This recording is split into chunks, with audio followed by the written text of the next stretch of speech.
原来当年的歌手真的是没有一点水平，每一位都是乐坛至今都难以超越的存在。黎明先生。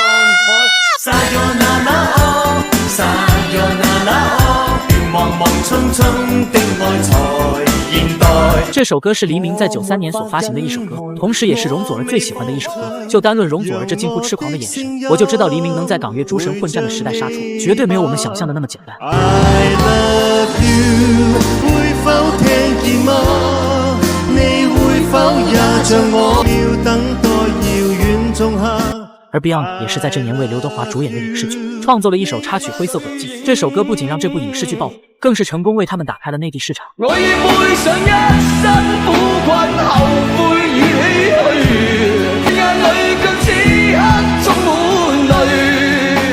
最後來一首王炸陳慧嫻的《千千闕歌》。雖說當時這首歌沒能打敗《西洋之歌》，但從銷量和傳唱度上來講，即使再過30年，這首歌依舊能打。來日縱使千千闕歌，飄於遠方我路上，來日縱使千